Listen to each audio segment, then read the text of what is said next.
Salut la compagnie, c'est Jules Melon et aujourd'hui dans un Ciné Critique, je vais vous parler d'un film espagnol sorti en 2004, 2005 en France, Le Crime Farpé, ou en version originale, Crimen Perfecto, et non ce n'est pas une erreur, il y a bel et bien une inversion de lettres sur le dernier mot, on y reviendra.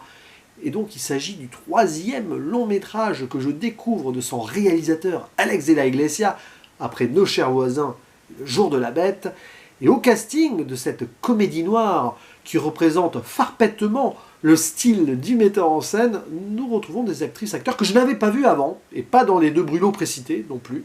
Guillermo Toledo qui joue le héros, Rafael, vendeur Casanova, Monica Cervera, elle aussi une vendeuse prénommée Lourdes, qui va avoir une importance capitale dans l'intrigue, et Luis Barella, le rival de Rafael, qui s'appelle Don Antonio, qui est aussi vendeur. Bref, tout ce beau monde, on le retrouve dans un magasin prêt-à-porter, sorte de galerie Lafayette à Madrid.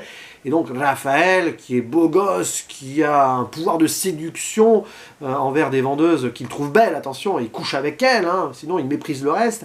Il est capable de pratiquement tout vendre, et il est en concurrence avec Don Antonio pour accéder au poste suprême. Il n'a qu'un but, du coup, Raphaël.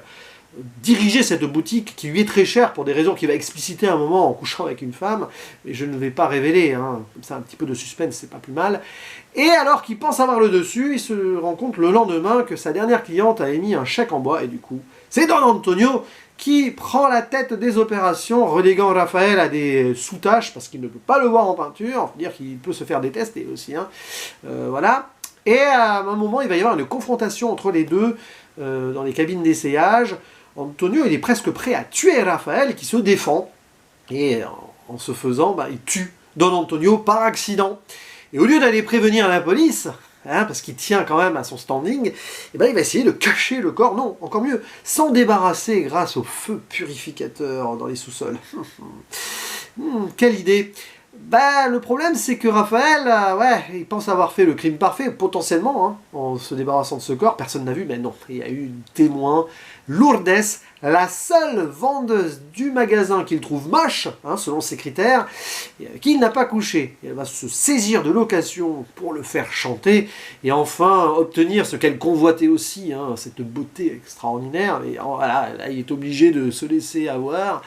Et oh là là, elle va le mener à la baguette pendant une grande partie du film, et forcément, Raphaël va vivre un cauchemar. Et c'est jouissif, parce que vu le détestable personnage que c'est, voilà. Mais c'est du Alex de la Iglesia. On est dans un métrage très acerbe, cynique sur la société aussi, hein, de consommation, du paraître, des faux semblants, on est à mort là-dessus. Mais voilà, ce protagoniste très imbu de sa personne, et là il détourne les codes de la Iglesia. C'est ça qui est fort, tout le titre aussi, hein, Farpé, parfait, mais parce que, pouf, inversion, ça a beau être quelqu'un de détestable, il a vraiment tué par accident, et il va être la victime, ensuite, d'une femme qui elle-même, normalement, dans ces critères-là, aurait subi, donc on pourrait la plaindre, mais justement, parce qu'elle a beaucoup mal vécu de choses, et bien là, elle va prendre sa revanche sur le sort, elle va devenir hyper détestable, et c'est ça qui est fort. C'est qu'on arrive à un moment à presque prendre en pitié le protagoniste principal, alors que quand même il nous a été présenté comme hyper détestable et qu'il le reste en soi, et qu'il paie les conséquences. Et ça c'est fort parce que il nous titille, nous spectateurs humains, Alex de la Iglesia, avec quelque chose qui va toucher à peu près tout le monde, quoi. Oui, on a tous eu envie d'acheter des choses, bien paraître, ça fait partie de cette obligation, hein, de la société malheureusement. Et là, voilà, on a ces critères retournés là, et puis la pauvre Lourdes, qu'on comprend au début, là, voilà, eh bien, elle s'avère hyper démoniaque en soi. Et il va se passer des choses, voilà, que je ne vais pas révéler, mais forcément, elle va le tenir en laisse.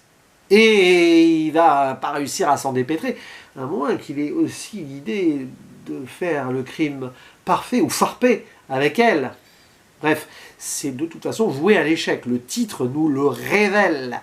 Et c'est assez intéressant parce que, vu le nom de ce film, on pourrait imaginer que ce serait une sorte de détournement de Hitchcock, mais pas vraiment. Ça reste vraiment dans cette veine du déjanté, tout en étant sérieux sur certains propos.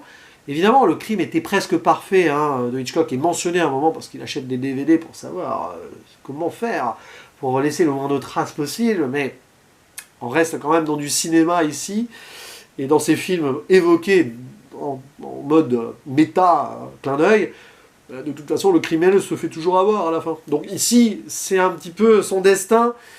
Quoique, là aussi, Alex de la Iglesia, il nous propose une fin assez intéressante et presque amusante, à contre-pied, qui ressemble un peu, même si c'est pas pareil, hein, à celle de la journée, du jour de la bête, pardon. Dia de la bestia. Pas facile de passer du français à l'espagnol.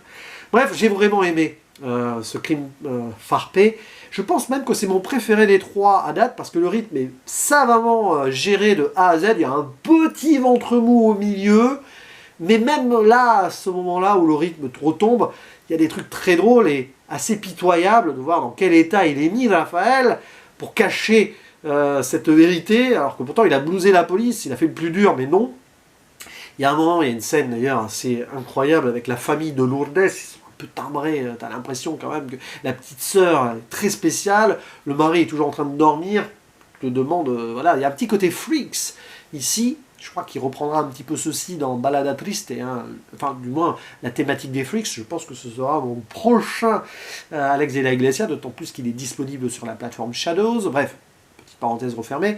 Non, franchement, à part voilà ce milieu et tout, mais qui est nécessaire, on a un superbe début. D'ailleurs, scène d'introduction où on évoque Raphaël, qui a été un vendeur extraordinaire, c'est un prof de marketing qui dit ça. C'est presque d'autant plus ironique quand on voit ce qui se passe après.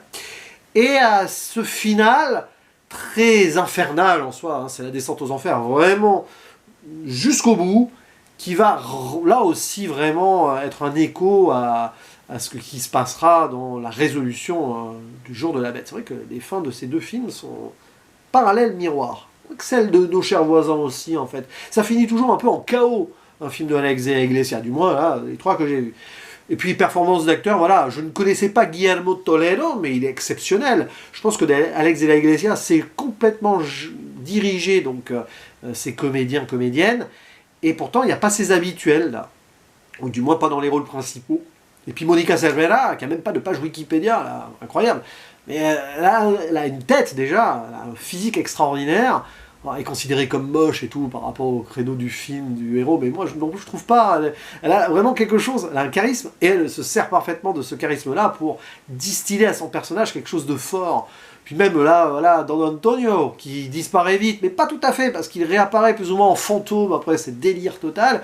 Voilà, c'est du grand niveau. On sent que c'est des acteurs, actrices qui ont fait du théâtre avant, parce que c'est géré un peu en tant que tel, hein, le théâtre exacerbé de la vie, c'est aussi ça, de la Iglesia. Voilà, et puis la réalisation très factuelle, un peu clipesque, mais elle aussi, elle sait gérer les moments où ça part en vrille totale. Bref, c'est un film que je vous conseille vivement, ce crime farpé. Et j'en découvrirai évidemment d'autres, des métrages de Monsieur de la Iglesia. 3 sur 3 réussites, surtout celui-ci. Je ne doute pas que d'autres perles se cachent dans sa filmographie. D'ailleurs, n'hésitez pas à dire ce que vous pensez. Bon, déjà de ce film, évidemment, mais d'autres métrages du monsieur, ça m'intéresse. Et ne me reste plus qu'à vous dire à la prochaine. Ciao.